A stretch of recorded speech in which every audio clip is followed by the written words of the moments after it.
कृपा करके बताएं। देव ऋषि नारद जी बोले कि जब गिरिजा वहां से अदृश्य हो गई और गंधर्वी माया भी विलीन हो गई, तब भगवान वृषध्वज चैतन्य हो गए। उन्होंने लौकिकता व्यक्त करते हुए बड़ा क्रोध किया। फिर भगवान शंकर जलंधर से युद्ध करने लगे। जलंधर शंकर के बाणों को काटने लगा, परंतु जब काट नहीं सका तो उसने माया की पार्वती बनाकर अपने रथ से बांध दी, जो विलाप कर रही थी। तब अपनी प्रिय पार्वती को इस प्रकार कष्ट में पड़ा देखकर लौकिक लीला दिखाते हुए भगवान शंकर संसारिक जनों की तरह व्याकुल हो गए और उन्होंने अग्नि पुंज की तरह भयंकर रौद्र रूप धारण कर दिया। अब उनके रौद्र रूप को देखकर कोई भी देखते उनके सामने खड़ा होने में समर्थ नहीं हो सका और सब भाग में छिपने लगे। यहां तक कि शुंभ निशुंभ युद्ध में स्थित होने को समर्थ नहीं हो सके। जलंधर की सारी माया क्षण मात्र में नष्ट हो गई। संग्राम में चारों ओर हाहाकार होने लगा।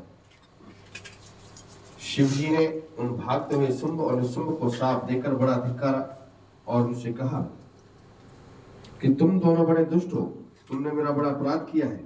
तुम पार्वती को मारते थे और अब युद्ध से भागते हो। भागते को मारना पाप है, इससे अब मैं तुम्हें नहीं मारूंगा, परंतु गौरी तुम्हें वश से मारेगी। शिवजी के ऐसा कहने पर समुद्र पुत्र जलंधर क्रोध में अग्नि के समान प्रज्वलित हो उठा।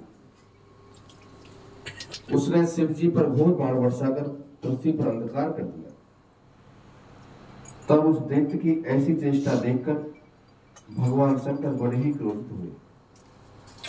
उन्होंने अपने बनाए हुए सुदर्शन चक्र की चलाकर उसका सिर काटा। एक प्रचंड शब्द के साथ उसका सिर गिर पड़ा और भयंकर हाहाकार होने लगा। अंजन पर्वत के समान उसके शरीर को दो खंड हो गए। उसके रुधिर से युद्ध भूमि व्याप्त हो गई, सारी पृथ्वी विहीन हो गई। शिव आज्ञा से उसका रक्त और मांस और महासरोवरों में जाकर रक्त का कुंड हो गया तथा उसके शरीर का तेज निकलकर शंकर जी के शरीर में वैसे ही प्रवेश कर गया जैसे कि वृंदा का तेज गौरी जी के शरीर में प्रविष्ट हुआ था।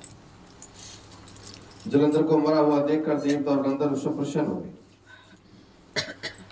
श्री नारद जी ने कहा कि अब ब्रह्मा आदि देवताओं से नतमस्तक होकर भगवान शंकर की बड़ी स्तुति की और कहा कि हे प्रभु, आप प्रकृति से परे परब्रह्म और परमेश्वर हैं। आप निर्गुण निर्विकार एवं सबके ईश्वर होकर भी नित्य अनेक प्रकार के कर्मों को करते हैं। कि हे शंकर जी, हम सब ब्रह्मा आदि आपके दास हैं। आप प्रसन्न होकर हमारी रक्षा कीजिए। हम आपकी प्रजा हैं तथा सदा आपकी शरण में रहते हैं। राजा पृथु से नारद जी कहते हैं कि जब इस प्रकार ब्रह्मा आदि सब देवताओं और मुनियों ने शिव जी के अनेक स्तुति करने, उनके चरण कमलों का ध्यान करते हुए मौन ग्रहण कर लिया, तब उसे सुनकर देवताओं को वर देकर शिव जी वहीं पर अंतर्ध्यान हो गए। तत्पश्चात शिव जी का यश गाते हुए सब देवता भी प्रसन्नता पूर्वक अपने अपने स्थान को चले। मैं साख्यान से जलंधर का ये युद्ध चरित्र बड़ा पुण्यप्रद और सब पापों को नाश करने वाला है, सर्व सुखदायक और महेश को भी आनंददायक है। जो इन दोनों आख्यानों को पढ़ेगा और सुनेगा वह सभी सुखों को भोग कर अंत में मोक्ष को पद पावेगा। राजा पृथु बोले कि हे नारद जी, अब आप कृपा करके मुझसे ये बताइए कि वृंदा को मोहित कर भगवान विष्णु ने क्या किया और फिर वो कहां गए। तब नारद जी ने कहा कि जब देवता स्तुति कर मौन हो गए, तब भगवान शंकर ने सब देवताओं से प्रसन्न होकर कहा कि हे ब्रह्मादि देवताओं, जलंधर तो मेरा ही अंश था। मैंने उसे तुम्हारे लिए नहीं मारा, किंतु यह मेरी संसारिक लीला थी। फिर भी आप लोग ये सत्य कहिए कि इसमें आप सुखी हुए या नहीं। तब तो ब्रह्मा आदि देवताओं के नेत्र हर्ष से खिल गए और उन्होंने शिव जी को प्रणाम करके विष्णु जी का वह सब वृत्तांत कह सुनाया जो उन्होंने बड़े प्रयत्न से वृंदा को मोहित किया था। वह अग्नि में प्रवेश कर परम गति को प्राप्त हुई थी। देवताओं ने यह भी कहा कि तभी से वृंदा की सुंदरता पर मोहित हुए विष्णु जी उनकी चिता की राख लपेटे इधर उधर घूमते हैं एवं आप उन्हें समझाइए, क्योंकि यह प्राकृतिक सदा चराचर आपके अधीन है। देवताओं से यह वरदान सुनकर शंकर जी ने उन्हें अपनी दुष्टर माया समझाई और कहा कि यह सारा जगत उसी के अधीन है।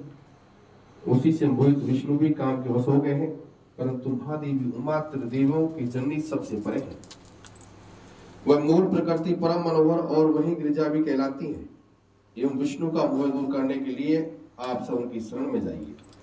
यदि वह प्रसन्न हो जाएंगी तो आपका सब कार्य हो जाएगा। भगवान शंकर की आज्ञा से सब देवता मूल प्रकृति को प्रसन्न करने के लिए चले। उनके स्थान पर पहुंचकर उनकी बड़ी स्तुति की।